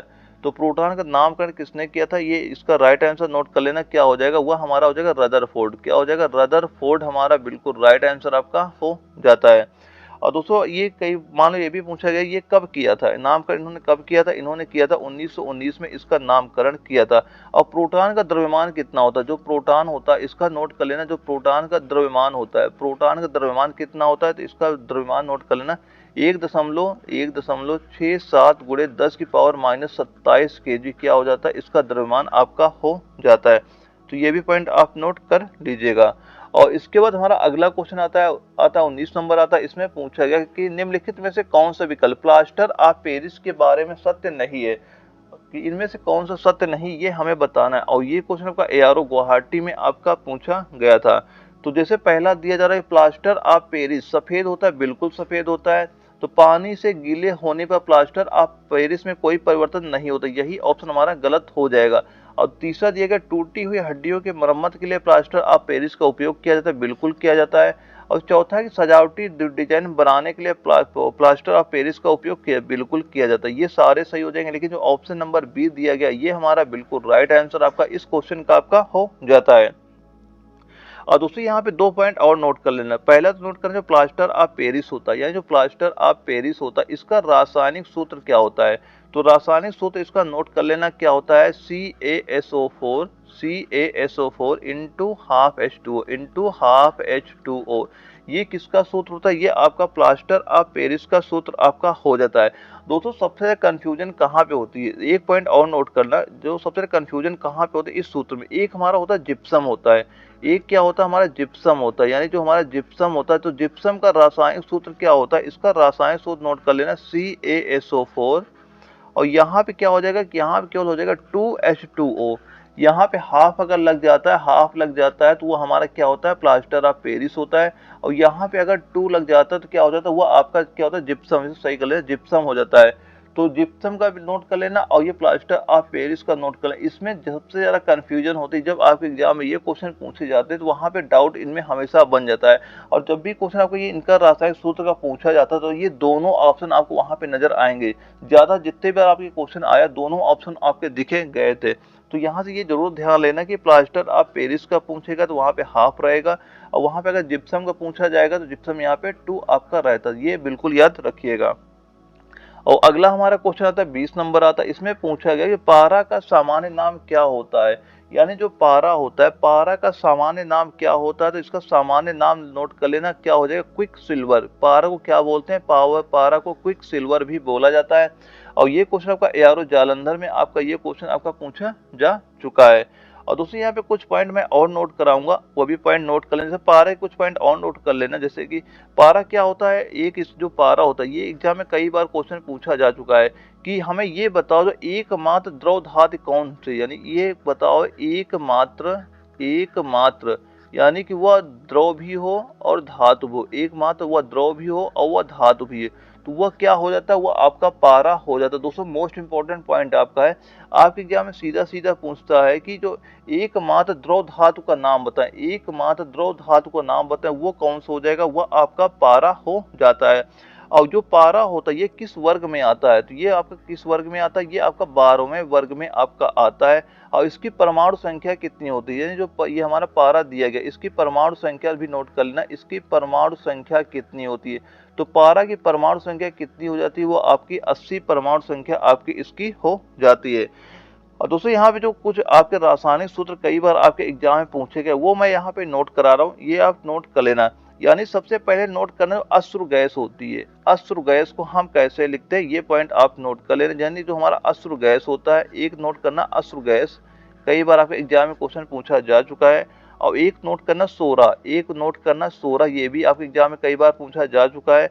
और एक नोट करना जो हमारा कैलोमाइन होता है, एक नोट कर लेना क्या होता है जो हमारा कैलोमाइन होता है, ये भी कई बार आपके एग्जाम में क्वेश्चन पूछा जा चुका है। अब एक नोट करना कापर ग्लास, जो हमारा कापर ग्लास होता है, कापर ग्लास, ये भी नोट कर लीजिएगा। और एक और नोट करना जो हमारा फूल्स गोल्ड होता है, ये मोस्ट इंपॉर्टेंट क्वेश्चन था, कई बार आपके एग्जाम में ये क्वेश्चन पूछा जा चुका है, जो हमारा फूल्स गोल्ड होता है। इनका हमें ये बताओ, इनका रासायनिक सूत्र क्या होता है, ये हमें सभी का बताना। जो अश्रु गैस है, तो अश्रु गैस का रासायनिक सूत्र क्या होता है, वह नोट कर लेना, CCl3 हो जाएगा इंटू NO2, ये किसका होता है, अश्रु गैस का रासायनिक सूत्र हो जाता है। और जो सोरा होता है, सोरा का रासायनिक सूत्र क्या होता है, ये भी नोट कर लेना, क्या हो जाएगा, KNO3, हमारा किसका हो जाएगा, सोरा का रासायनिक सूत्र आपका हो जाएगा। और जो हमारा दिया गया कैलामाइन, कैलामाइन का रासायनिक सूत्र नोट कर लेना, जो हमारा ZnCO3, ये किसका होता है, ये आपका कैलामाइन का रासायनिक सूत्र हो जाता है। और जो ये कापर ग्लास दिया गया, इसका रासायनिक सूत्र क्या हो जाएगा, Cu2S, ये किसका होता है, कापर ग्लास का रासायनिक सूत्र होता है। और यहाँ पे जो दिया गया फूल्स गोल्ड, तो फूल्स गोल्ड का रासायनिक सूत्र नोट कर लेना, FeS2, किसका होता है, ये फूल्स गोल्ड का आपका रासायनिक सूत्र आपका हो जाता है। दोस्तों ये सारे पॉइंट नोट करना, यहाँ से आपके एग्जाम में बिल्कुल क्वेश्चन आपको देखने को मिल जाएगा। दोस्तों मैं हर जो सेट करा रहा हूँ, हर सेट से आपको एग्जाम में क्वेश्चन दिखेगा, बस मैं जैसे सेट करा रहा हूँ सारे पॉइंट बिल्कुल नोट करते चलना, और यहाँ से आपका रिवीजन भी होता चलेगा कि आपकी तैयारी कैसी चल रही है आपकी। और अगला हमारा क्वेश्चन आता है 21 नंबर आता है, इसमें क्या पूछा जा रहा है कि पाचन तंत्र द्वारा उत्पादित अम्ल कौन सा होता है। तो पाचन तंत्र द्वारा कौन सा अम्ल उत्पादित होता है, इसका राइट आंसर नोट करना, हाइड्रोक्लोरिक अम्ल। और हाइड्रोक्लोरिक अम्ल का रासायनिक सूत्र क्या होता है, HCl होता है, क्या होता है, HCl होता है। और जो ये HCl क्या करता है, इसका काम क्या होता है, ये जो भोजन को क्या करता है, ये जो होता है भोजन को क्या कर देता है, अम्लीय बना देता है, भोजन को क्या करता है, ये भोजन को अम्लीय बना देता है। ये हमसे कई बार पूछा गया, जो HCl होता है यानी हाइड्रोक्लोरिक अम्ल होता है, ये भोजन को क्या बना देता है, ये भोजन को अम्लीय बना देता है। तो ये पॉइंट बिल्कुल आप नोट कर लीजिएगा। और इसके बाद हमारा अगला क्वेश्चन आता है 22 नंबर आता है, इसमें पूछा गया कि एक एवोगाड्रो की संख्या किसके बराबर होती है, एक एवोगाड्रो की संख्या किसके बराबर आपकी होती है। और ये क्वेश्चन आपका ARO नागपुर में आपका पूछा भी गया था। तो इसका राइट आंसर नोट कर लेना, वह क्या हो जाएगा, वह आपको हो जाएगा 6.023 गुणे 10 की पावर 23, आपका बिल्कुल राइट आंसर, यानी ऑप्शन नंबर जो बी हमारा दिया गया, ये बिल्कुल राइट आंसर आपका हो जाता है। और दूसरा एक पॉइंट और नोट करना, ये भी आपके एग्जाम में क्वेश्चन पूछा जाता है, यानी कि एक मोल गैस पे, ये भी कई बार आपके एग्जाम में क्वेश्चन पूछा गया, यानी एक मोल गैस का STP पर, यानी STP पर आयतन क्या होता है, आपके एग्जाम में ये क्वेश्चन भी पूछा जा चुका है। यानी एक मोल गैस का STP पर आयतन क्या होता है, तो वह क्या हो जाएगा आपका, वह हो जाएगा 22.4 लीटर हो जाएगा। मोस्ट इंपॉर्टेंट पॉइंट है, यहाँ से आपके एग्जाम में कई बार क्वेश्चन पूछा भी जा चुका है, ये पॉइंट बिल्कुल आप नोट कर लीजिएगा। और इसके बाद हमारा अगला क्वेश्चन आता है 23 नंबर आता है, इसमें पूछा गया कि जल का वाष्प में परिवर्तन क्या कहलाता है, यानी जल का सीधे वाष्प में परिवर्तन क्या कहलाता है, तो वो कैसा परिवर्तन होता है। तो राइट आंसर नोट कर लेना, वो आपका भौतिक परिवर्तन होता है। कैसा परिवर्तन होता है, ये आपका भौतिक परिवर्तन आपका हो जाता है। दूसरी यहाँ पे 2-3 पॉइंट और आप चाहे नोट कर सकते हैं, ये भी कई बार आपके एग्जाम में पूछे जा सकते हैं। जैसे आपका एक लिखा ये वाष्पीकरण क्या होता है, पहले तो हमें ये बताइए वाष्पीकरण आपका होता क्या है, और वाष्पीकरण के बाद बताइए गलन क्या होता है। जो कभी एग्जाम में सुना होगा, जो गलन लिख के आ जाता है, गलन क्या होता है। एक नोट करना, ये आपका ऊर्ध्वपातन क्या होता है, यानी ऊर्ध्वपातन की घटना कौन सी होती है, यानी ऊर्ध्वपातन आपका क्या होता है। एक नोट करना जो संघनन होता है, जो ये आपका संघनन होता है, संघनन किसे बोला जाता है। एक पॉइंट और नोट कर लें, जो हिमांक होता है, ये हिमांक किसको बोला जाता है, ये सारे पॉइंट आप नोट कर लेना। तो पहला जो वाष्पीकरण होता है, वाष्पीकरण क्या होता है, ये जल को वाष्प में बदलना। वाष्पीकरण क्या होता है, जल का वाष्प में बदलना, वाष्पीकरण आपका कहलाता है। पॉइंट नोट करना, वाष्पीकरण क्या होता है, ये आपका जल का वाष्प में बदलना क्या होता है, वाष्पीकरण कहलाता है। और जो यहाँ पे गलन दिया जा रहा है, गलन क्या होता है आपका, ये ठोस का द्रव में परिवर्तन, यानी ठोस का द्रव में परिवर्तन क्या होता है, गलन होता है। ठोस का द्रव में परिवर्तन गलन कहलाता है। और जो ये ऊर्ध्वपातन क्या होता है, ठोस का गैस में परिवर्तन, यानी ठोस का गैस में परिवर्तन क्या कहलाता है, ये आपका ऊर्ध्वपातन कहलाता है। और जो यहाँ पे संघनन दिया जा रहा है, यानी वाष्प का द्रव में परिवर्तन, वाष्प का द्रव में परिवर्तन क्या कहलाता है, संघनन कहलाता है। और हिमांक क्या कहलाता है, द्रव का ठोस में परिवर्तन, यानी द्रव का ठोस में परिवर्तन क्या कहलाता है, हिमांक आपका कहलाता है। ये पॉइंट जरूर याद रखिएगा, यहाँ से भी आपके एग्जाम में क्वेश्चन आपको देखने को मिल सकते हैं। अगला क्वेश्चन हमारा आता है 24 नंबर आता है, और इसमें क्या पूछा गया है कि प्रोड्यूसर गैस का रासायनिक रूप से निर्मित होता है। और ये क्वेश्चन आपका यारो जालंधर में आपका पूछा गया था, यानी प्रोड्यूसर गैस रासायनिक रूप से निर्मित होता है, किसमें निर्मित होता है, ये हमसे यहाँ पूछा जा रहा है। तो प्रोड्यूसर जो गैस होता है इसका रासायनिक सूत्र क्या होता है, प्रोड्यूसर गैस का ये होता है आपका CO कार्बन मोनोऑक्साइड होता है, और प्लस क्या होता है, नाइट्रोजन आपका होता है। तो इसमें जो हमारा ऑप्शन नंबर बी दिया जा रहा है ये हमारा बिल्कुल राइट आंसर आपका हो जाता है। और दोस्तों यहाँ पे कई बार आपके एग्जाम में ये भी पूछा जाता है, जो हमारा प्रोड्यूसर गैस होती है इसमें आपको जो नाइट्रोजन की मात्रा कितनी होती है, इसकी मात्रा नोट कर लेना कितनी हो जाती है, वो आपके 70% इसकी मात्रा होती है। और जो CO जो हमारा ये कार्बन मोनोऑक्साइड दिया गया इसकी मात्रा कितनी होती है, ये आपकी इसकी मात्रा आपकी 25% आपकी इसमें हो जाती है। और इसके बाद दोस्तों इसमें एक आपका CO2 भी होता है, और इसके साथ आपका एक CO2 भी होता है। अगर आपके एग्जाम में यानी ये तीनों ऑप्शन दिख जाए तो वहां पे आप टिक करेंगे, क्योंकि जो CO2 होते हैं इसकी मात्रा कितनी होती है, CO2 की जो मात्रा होती है ये आपकी होती है 4%, आपकी इसकी मात्रा भी आपकी हो जाती है। तो ये भी आप क्वेश्चन याद रखिएगा। अगला क्वेश्चन हमारा आता है 25 नंबर आता है, इसमें पूछा गया है कि क्रायोलाइट किसके निष्कर्षण में प्रयुक्त होता है। और ये क्वेश्चन आपका ARO जबलपुर में आपका पूछा भी गया था। तो जो क्रायोलाइट होता है किसके निष्कर्षण में प्रयुक्त होता है, तो राइट आंसर नोट करना क्या हो जाएगा, एल्यूमिनियम हमारा बिल्कुल राइट आंसर आपका हो जाता है। क्योंकि जो क्रायोलाइट होता है ये आपका एल्यूमिनियम का अयस्क है। जो क्रायोलाइट होता है ये क्रायोलाइट किसका अयस्क होता है, ये आपका एल्यूमिनियम का आपका अयस्क भी होता है। और दोस्तों ये लिख रहे जो क्रायोलाइट दिया गया, तो क्रायोलाइट का रासायनिक सूत्र क्या होता है ये नोट कर लेना क्या होता है, ये आपका हो जाएगा Na3Al F6। ये भी कई बार आपके एग्जाम में पूछा जा चुका है, यानी क्रायोलाइट का रासायनिक सूत्र क्या होता है ये हमसे कई बार पूछा जा चुका है। और दूसरी यहाँ पे जो लेड दिया गया, जो PB दिया गया, तो लेड का अयस्क नोट कर लेना, इसका एक अयस्क होता है क्या होता है, वो आपका गैलेना, इसका एक आपका अयस्क हो जाता है। और इसका रासायनिक सूत्र क्या होता है वो आपका नोट करना, PbS इसका रासायनिक सूत्र आपका हो जाता है। और दोस्तों यहाँ पे जो आयरन दिया जा रहा है, लोहा दिया जा रहा है, तो लोहा का एक अयस्क है जो कई बार आपके एग्जाम में पूछा जाता है, वह कौन सा होता है, वह आपका मैग्नेटाइट होता है। वह कौन सा होता है आपका मैग्नेटाइट आपका होता है, ये भी पॉइंट आप नोट कर लेना। और इसका रासायनिक सूत्र क्या होता है वह नोट करना, Fe3O4 इसका आपका रासायनिक सूत्र हो जाएगा। दोस्तों सारे पॉइंट आप नोट करते चलिएगा। अगला क्वेश्चन हमारा था 26 नंबर आता है, इसमें पूछा गया कि फ्लोरीन एक यानी इलेक्ट्रोपिक रूप है, यानी कि इलेक्ट्रोपिक रूप किसका फ्लोरीन है, ये हमसे पूछा गया। और ये क्वेश्चन आपका कोल्हापुर ARO में आपका पूछा भी गया था। और जिसके 4 ऑप्शन हमारे यहाँ पे दिए जा रहे हैं, जिसका राइट आंसर नोट कर लेना, वह क्या हो जाएगा, वह हमारा हो जाएगा कार्बन का, यानी ऑप्शन नंबर C इस क्वेश्चन का हमारा बिल्कुल राइट आंसर आपका हो जाता है। तो दोस्तों ये सारे क्वेश्चन मैं जितने भी करा रहा हूँ सारे आप नोट करने चलना, आप एग्जाम में बिल्कुल क्वेश्चन आपको यहाँ से देखने को मिलेंगे। और दोस्तों जो ये कार्बन दिया जा रहा है, ये जो हमारा कार्बन दिया जा रहा है, ये आपका जो आवर्त सारणी में होता है किस वर्ग में आता है, ये किस वर्ग का सदस्य होता है आपका आवर्त सारणी का, तो ये 14वें वर्ग का आपका सदस्य होता है। और कार्बन का प्रतीक तो क्या होता है, कार्बन का प्रतीक क्या होता है ये भी नोट करना, कई बार एग्जाम हो सकता है आपसे पूछा जाए कि कार्बन जो प्रतीक होता है क्या होता है, इसका प्रतीक आपका C होता है। और इसका परमाणु क्रमांक होता है, यानी जो कार्बन होता है, कार्बन का जो परमाणु क्रमांक होता है, तो कार्बन का परमाणु क्रमांक कितना होता है, तो परमाणु क्रमांक नोट करना 6 आपका हो जाता है। और यह क्या होता है, ये सभी जीवों पे पाया जाता है, जो कार्बन होता है ये सभी जीवों में आपका जो कार्बन आपका पाया जाता है। और दूसरा एक पॉइंट और नोट करना, ये भी कई बार एग्जाम में पूछा जाता है कि जो कार्बन होता है, कार्बन क्या होता है, यह मानव में दूसरा सर्वाधिक मात्रा में पाया जाने वाला तत्व होता है। यह दूसरा कौन सा है, सबसे दूसरा तत्व सबसे ज्यादा कौन सा पाया जाता है, वो कार्बन ही ऐसा तत्व जो सबसे ज्यादा आपका मानव में पाया जाता है।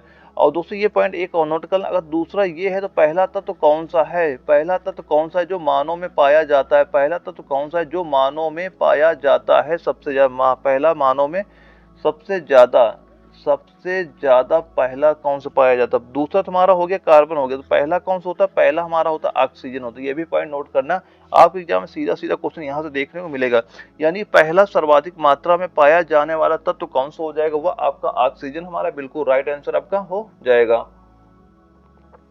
अगर दूसरे की बात करेगा, दूसरा हमारा कार्बन हो जाएगा, पहला हमारा ऑक्सीजन आपका इसका राइट आंसर आपका हो जाता है।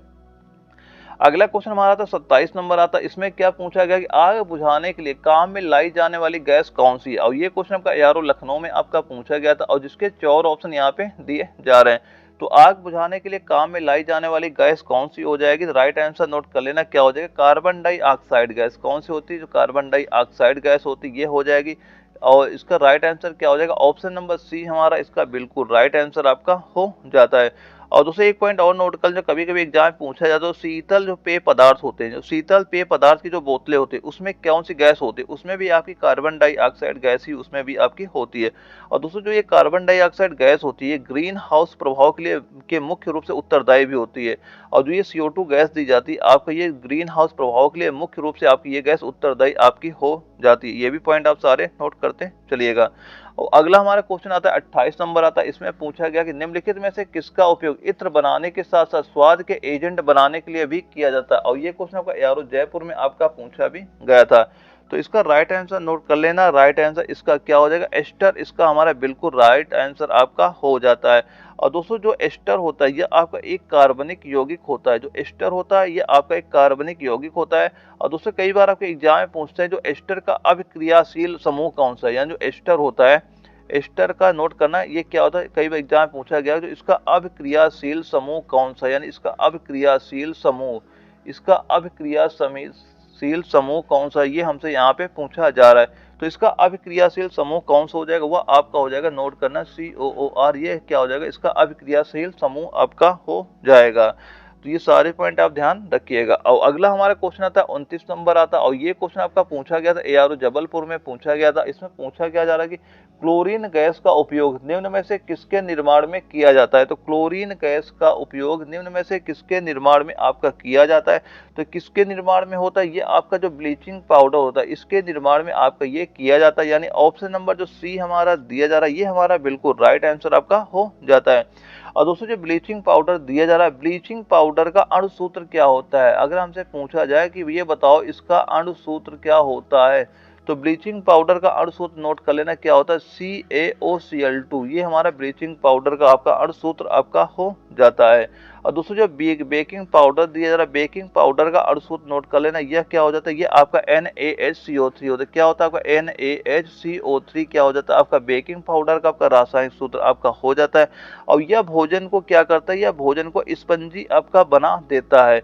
और दोस्तों यहाँ पे जो धुलाई सोडा दिया गया, धुलाई सोडा का अणुसूत्र नोट कर लेना क्या होता है, ये आपका होता है Na2CO3 इंटू 10H2O। दोस्तों ये सारे पॉइंट नोट करना, यहाँ से बिल्कुल आपके एग्जाम में एक क्वेश्चन देखने को मिलेगा, बस जो जो मैं क्वेश्चन कर रहा हूँ सारे आप नोट करते चलना। और ये करता है कि जो यह होता है जो डिशवाश हो गया, यह जल की स्थायी कठोरता के दूर करने में आपका ये आपका उपयोग आ जाता है। दोस्तों ये सारे पॉइंट आप नोट करते चलिएगा, आपके एग्जाम में यहाँ से बिल्कुल क्वेश्चन आपको देखने को मिल जाएंगे। और इसके बाद हमारा अगला क्वेश्चन आता है, उसमें क्या पूछा जा रहा है उसमें नोट कर लेना, जो 30 नंबर आता है इसमें पूछा गया कि आवर्त सारणी पर मौजूद पहला तत्व कौन सा है, यानी आवर्त सारणी पर मौजूद पहला तत्व कौन सा, ये हमसे यहाँ पे पूछा जा रहा है। और ये क्वेश्चन आपका एआरओ लखनऊ में आपका क्वेश्चन पूछा गया था और जिसके 4 ऑप्शन यहाँ पे दिए जा रहे हैं। तो आवर्त सारणी में मौजूद पहला तत्व कौन सा होता है, तो पहला तत्व नोट कर लेना क्या हो जाएगा, हाइड्रोजन हो जाता है। ऑप्शन नंबर बी इसका बिल्कुल राइट आंसर आपका हो जाता है। और दोस्तों को हाइड्रोजन के बारे में कुछ पॉइंट और नोट करना, जो हाइड्रोजन होता है यह आवर्त सारणी में मौजूद पहला तत्व हाइड्रोजन होता है, ये तो सभी को पता हो चुका है, ठीक है। और जैसे इसे हम लिखते कैसे, जो हाइड्रोजन किसके द्वारा लिखते हैं, इसे H के द्वारा लिखा जाता है आपको। और आवर्त सारणी में रासायनिक तत्वों की उनकी विशेषताओं के साथ अभिव्यक्ति क्रम को परमाणु क्रम बढ़ने के क्रम में रखा गया है।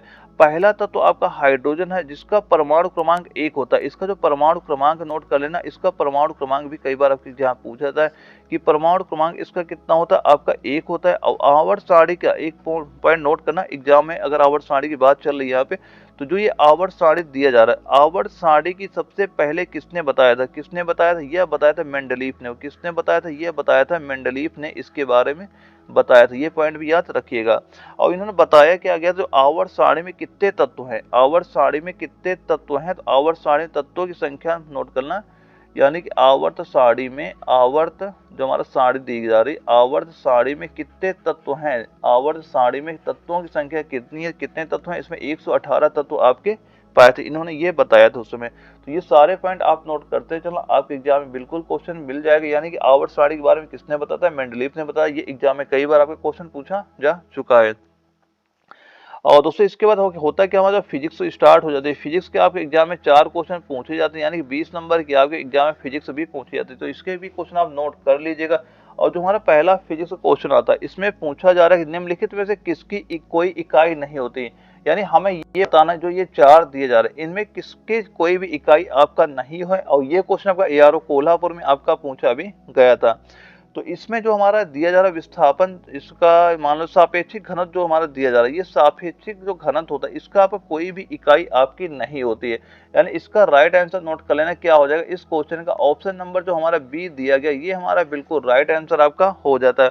क्योंकि जो घनत्व होता है, तो जो घनत्व है इसका मात्रक क्या होता है, इसका मात्रक नोट कर लेना क्या होता है, यह मात्रक होता है किलोग्राम। इसका मात्रक नोट करना किलोग्राम और मीटर क्यूब। क्या होता है, किलोग्राम मीटर क्यूब किसका होता है, घनत्व का आपका जो हमारा दिया जा रहा है इसका मात्रक आपका हो जाता है।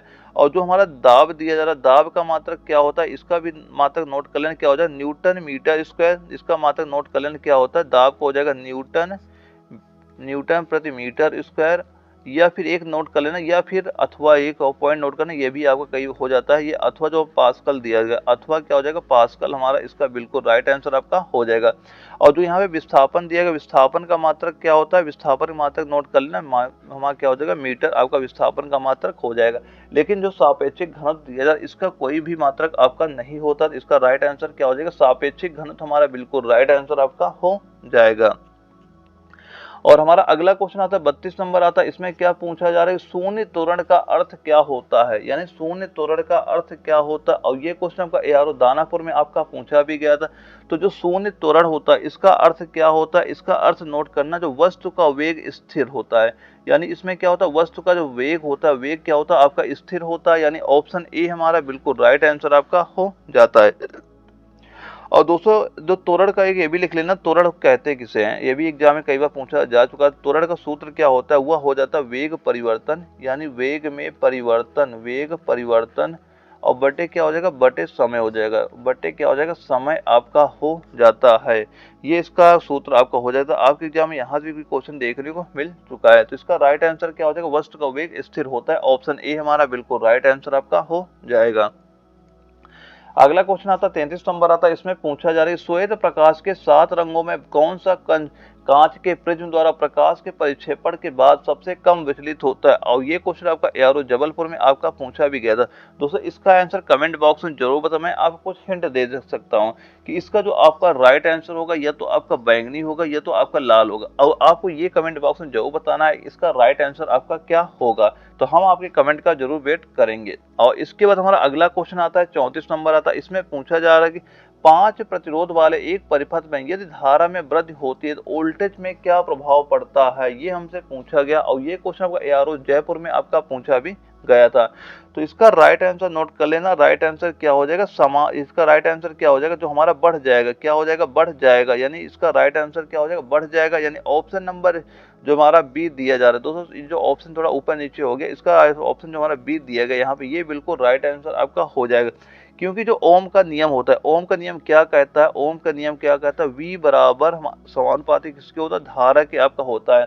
यानी कि ओम 5 ओम प्रतिरोध वाले एक परिपथ यदि धारा में वृद्धि होती है, अगर इसकी धारा में हम वृद्धि कर देंगे तो उसके वोल्टेज में क्या होता है, वोल्टेज ऑटोमेटिक ही आपका बढ़ जाएगा। क्योंकि V बराबर हमारा I होता है, जो हमारा वोल्टेज और धारा क्या होता है, दोनों समानुपात में होते हैं। अगर धारा बढ़ेगा तो वोल्टेज भी आपका बढ़ जाता है। तो राइट आंसर क्या हो जाएगा, इसका बढ़ जाएगा, यानी ऑप्शन नंबर बी हमारा बिल्कुल राइट आंसर आपका हो जाता है। अगला क्वेश्चन हमारा तो 35 नंबर आता है, इसमें क्या पूछा गया कि आधुनिक विद्युत जनरेटर सिद्धांत कार्य पर करता है, यानी आधुनिक जो विद्युत जनरेटर है किस सिद्धांत पर कार्य करता है, ये हमसे यहाँ पे पूछा गया है। और ये क्वेश्चन आपका एआरओ कोल्हापुर में आपका पूछा भी गया था। इसका भी राइट आंसर नोट कर लेना, वह क्या हो जाएगा, वह आपका हो जाएगा विद्युत चुम्बकीय प्रेरण से। कैसे कार्य करता है, ये आपका कार्य करता है विद्युत चुम्बकीय प्रेरण पे सिद्धांत पर आपका ये कार्य करता है। इसका राइट आंसर क्या हो जाएगा, ऑप्शन नंबर जो सी हमारा दिया गया ये हमारा बिल्कुल राइट आंसर आपका हो जाता है। और इसके बाद हमारा अगला क्वेश्चन आता है 36 नंबर आता है, इसमें पूछा गया कि अर्थ यानी अथर्ववेद में खंडों का संग्रह क्या कहलाता है। अथर्ववेद में खंडों का संग्रह है, ये नहीं, ये पूछा गया अथर्ववेद में खंडों का संग्रह कितना है, और जिसके 4 ऑप्शन यहाँ पे दिए जा रहे हैं। और ये क्वेश्चन का एआरओ जालंधर में आपका पूछा गया।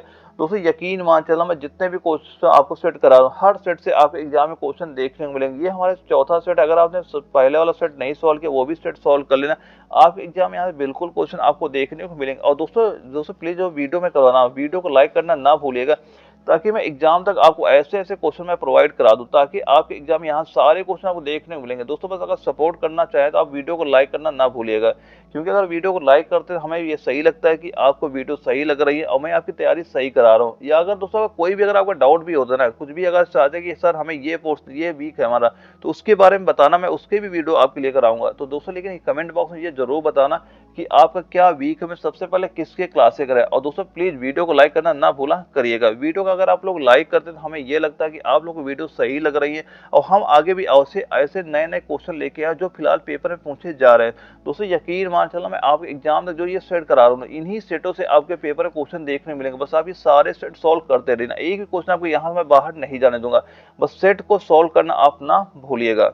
और दोस्तों इसके 4 ऑप्शन हमारे दिए जा रहे हैं। तो अथर्ववेद में खंडों का संग्रह क्या कहलाता है, कितने खंड इसमें है, इसमें राइट आंसर नोट कर लेना, 20 खंड है। कितने खंड इसमें है, 20 खंड आपके हो जाते हैं। और दोस्तों यहाँ पे कुछ पॉइंट और नोट कर लेना कि अगर यहाँ पे मान लो खंड पूछा गया, अगर आपसे ये पूछ लेता ये बताओ इसमें सूक्त कितनी है, अगर हमसे पूछा जाए इसमें सूक्त सूक्तियां होती हैं, सूक्तियां कितनी है, तो सूक्तियां या रचनाएं कितनी हो जाती है, ये लगभग आपकी 6000 रचनाएं आपकी इसमें आपकी होती हैं।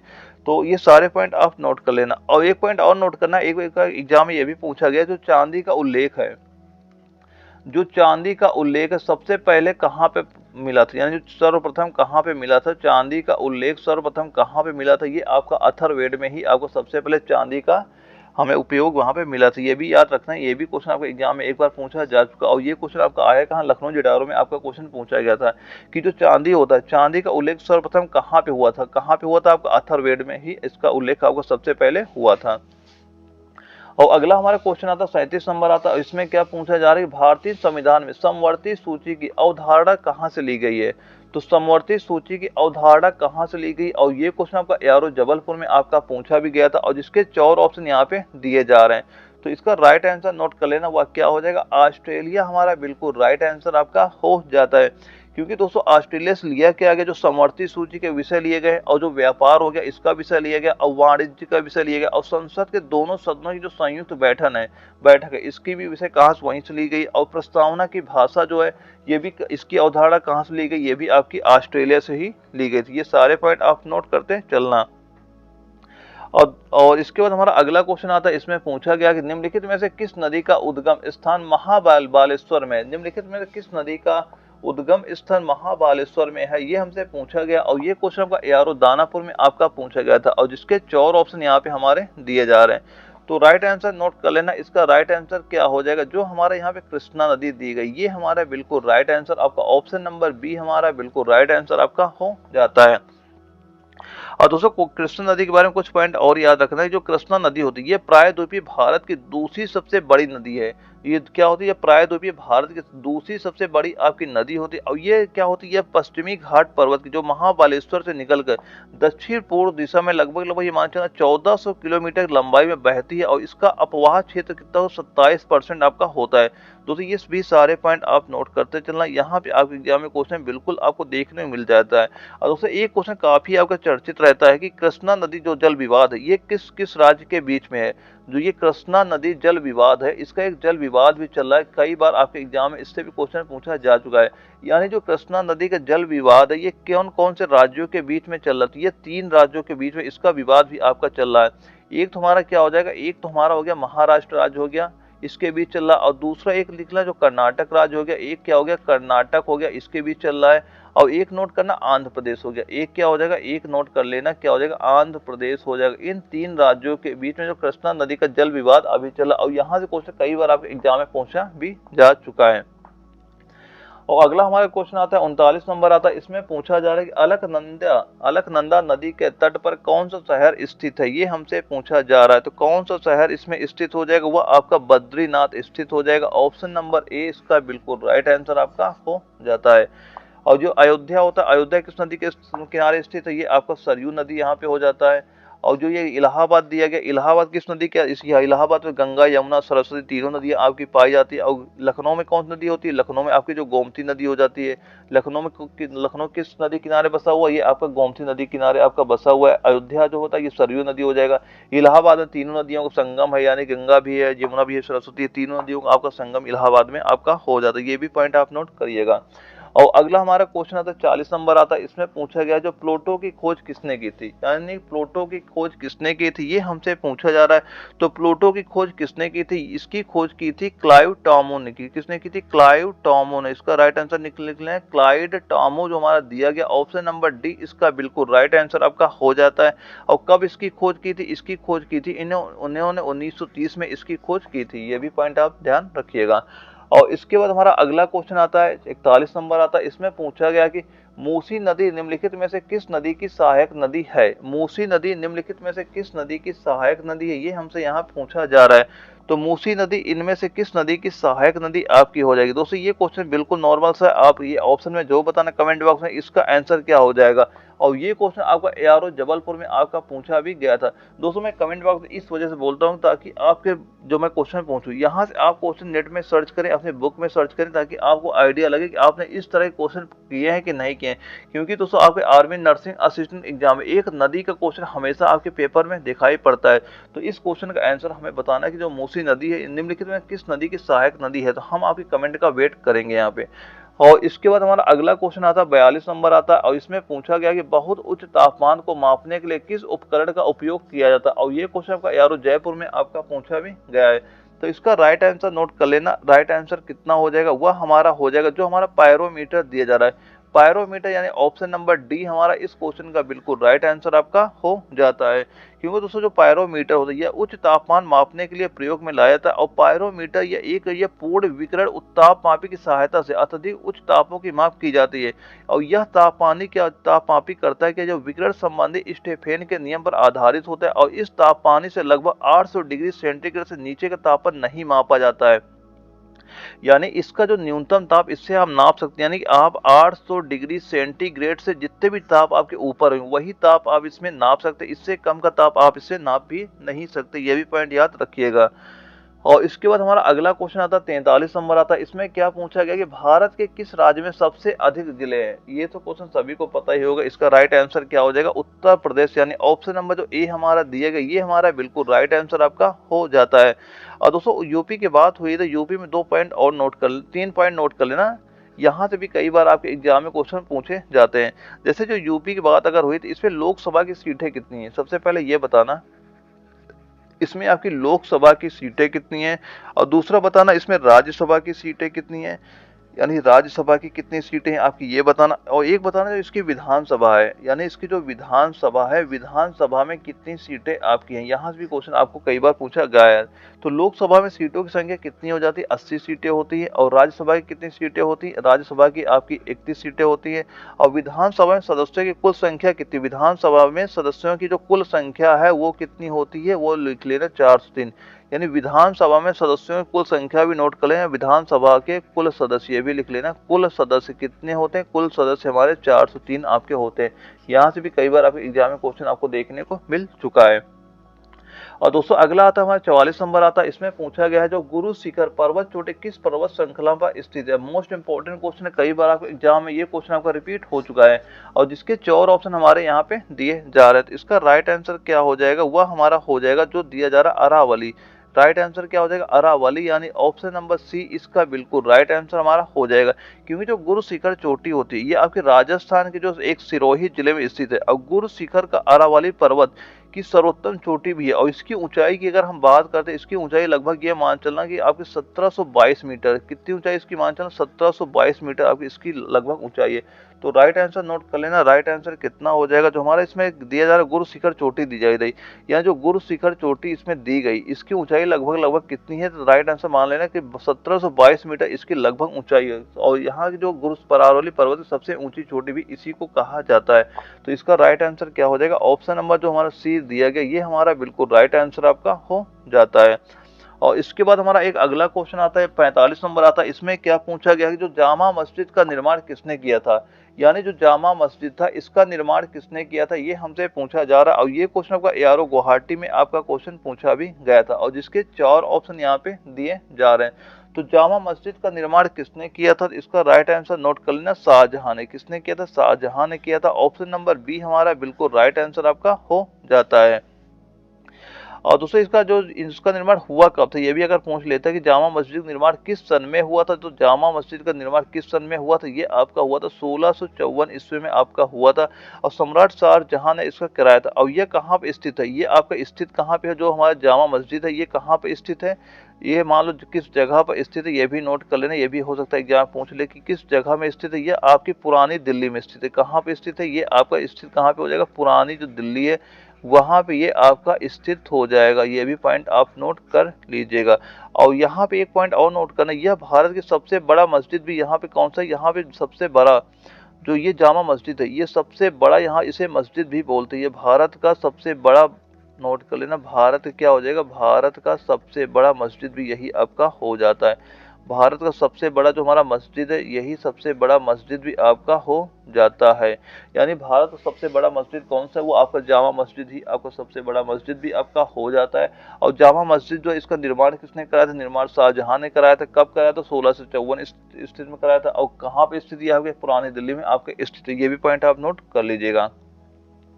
और अगला हमारा क्वेश्चन आता है मैथ का। था दोस्तों, मैथ आपके बिल्कुल नॉर्मल से आती है, आपकी यहाँ ज्यादा हार्ड क्वेश्चन मैथ के नहीं पूछे जाते। और मैथ का टोटल आपके जो क्वेश्चन की बात करें 5 क्वेश्चन आपके मैथ के आते हैं, यानी टोटल आप 20 नंबर की आपकी मैथ आती है। दोस्तों जो मैं मैथ के क्वेश्चन जो इन सेटों में करा रहा हूँ, बस अगर आप ये भी सेट भी सॉल्व कर लेते हैं ना सही से, तो आप जो 5 क्वेश्चन मैथ के आते हैं बड़ी आसानी सॉल्व कर लेते हैं।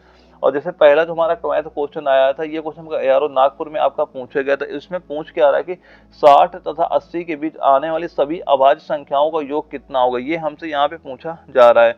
तो इसका राइट आंसर नोट कर लेना। सबसे पहले तो ये बताओ, जो हमारी एक संख्या 60 हो गई और 60 के बाद जो 80 हो गई, इनके बीच कौन कौन सी अभाज्य संख्या है, सबसे पहले ये बताओ। तो सबसे पहले एक नोट करना, इसके आगे क्या आएगा, एक संख्या अभाज्य पहली 61 आएगी, 61 के बाद एक आती 67 आती है, और 67 के बाद एक आती है 71 आती है, और 71 के बाद एक आती है 73 आती है, और 73 के बाद एक हमारी 79 आती है। ये सारी संख्या हमारी क्या होती है, अभाज्य होती है। और पूछा गया इन संख्याओं का योग कितना होगा। अब इन संख्याओं का आप जैसे योग करते हैं तो इनका योग कितना निकल के आएगा, ये हमसे पूछा जाए। 79 प्लस 73 प्लस 71 प्लस 67 और प्लस 61, इनका आप जैसे योग करेंगे, योग कितना निकल के आ जाएगा, वो आपका आ जाएगा 351 निकल के आ जाएगा। दोस्तों आप यहाँ जो ऐसे भी सॉल्व कर सकते हैं, केवल अगर आप ये इनके इकाई के अंक है ना, इनके इकाई के अंक काउंट करेंगे ना, इकाई के अंक आपका 1 आ जाता है। तो एक केवल हम देखते हैं केवल हमारा एक ही ऑप्शन में नजर आता है, तो यहीं से हम सॉल्व कर देते हैं कि हमारा इसका ऑप्शन नंबर सी हमारा बिल्कुल राइट आंसर आपका हो जाएगा। अब इन्हें काउंट करेंगे तो यहाँ पे आपको 351 ही आपका आंसर निकल के आएगा। तो ये क्वेश्चन आप बिल्कुल सॉल्व कर लीजिएगा। दोस्तों मैथ क्वेश्चन बिल्कुल नोट करते चलना, आपकी एग्जाम में जैसे क्वेश्चन करा रहा हूँ, जब पेपर में आप जाएंगे ना सेम टू सेम ऐसे ही क्वेश्चन आपको वहां पे नजर आ जाएंगे। और अगला हमारा क्वेश्चन आता है 47 नंबर आता है। इसमें पूछा गया है किसी संख्या का 32% उस संख्या के 17% 120 अधिक है, तो संख्या का मान क्या होगा, ये हमसे पूछा जा रहा है। तो हम दोस्तों मानते हैं हमारी संख्या क्या होगी, एक हमने एक संख्या मान ली, एक हमारी एक संख्या हो गई। अब x का 32% यानी x का 32% क्या हो जाएगा, 32/100 हो जाएगा। का उसी संख्या के, अब मान लो उसी संख्या के 17% और इसी संख्या के 17% से कितना अधिक है, कितना अधिक है, ये 120 यहाँ पे अधिक है, ये हमें यहाँ पे दिया जा रहा है। अब बस हमें इस x का मान निकालना है। x का मान जैसे हम निकालेंगे तो हमारा जो राइट आंसर होगा वो निकल के आ जाएगा। सबसे पहले क्या करते हैं, यहाँ पे एलसीएम ले लो, इनका एलसीएम कितना 100 एलसीएम हो जाएगा। यहाँ पे कितना हो जाएगा 32x हो जाएगा, माइनस की आपका 17x हो जाएगा। बराबर किसके दिया गया, आपका 120 के बराबर आपका दिया जा रहा है। और यहाँ पे 32x में जैसे 17x घटाते हैं कितना आता है, ये हमारा आ गया 15x हो जाता है। अगर x को ये 100 नीचे लिखा 100 यहाँ पे आता है, गुणा हो जाएगा, यानी 120 ये गुणे हो जाएगा, हमारा 100 हो जाएगा। अब इसे 15 से काट देंगे, जो मान कटेगा इसको हम काटो, 15 से काटो कितना हो जाएगा, 15 इसके नीचे आ जाएगा। अब जैसे इसको हम इसको सभी को काटते हैं तो कितना आ जाएगा हमारा 800 आ जाता है। तो राइट आंसर इसका कितना हो जाएगा 8। तो हमारा बिल्कुल राइट आंसर आपका ऑप्शन नंबर जो डी दिया गया ये हमारा बिल्कुल राइट आंसर आपका हो जाता है। दोस्तों मैथ जो क्वेश्चन आते हैं बिल्कुल नॉर्मल से आते हैं, इतने हार्ड क्वेश्चन आपके नहीं आते। अगर आप थोड़ी सी मेहनत कर आपको मैथ आती है तो आप बड़ी आसानी जो मैथ के 5 क्वेश्चन आते हैं वो बिल्कुल सॉल्व कर लें। जो मैं जैसे मैथ क्वेश्चन कर रहा हूँ सेम ऐसे क्वेश्चन आपको मैथ में देखने को मिल जाएंगे। दोस्तों मैं जितने स्टेट करा रहा हूँ ना स्टेट में आप सारे क्वेश्चन नोट करते चलो, आपको एक भी क्वेश्चन बिल्कुल बाहर नहीं जाएगा। और दोस्तों अगर आपने वीडियो को अभी तक लाइक नहीं किया तो वीडियो को प्लीज भाई लाइक कर देना, ताकि मैं एग्जाम तक आपके लिए ऐसे मोस्ट इंपॉर्टेंट क्वेश्चन ला सकूं जो आपके एग्जाम में पूछे जाते हैं। तो वीडियो को लाइक करना ना भूलिएगा। और अगला हमारा क्वेश्चन आता है 48 नंबर आता है। इसमें पूछा गया कि यदि 7, 5, 13 और 1 और 9 का औसत 10 हो तो x का मान क्या होगा, ये हमसे पूछा जा रहा है।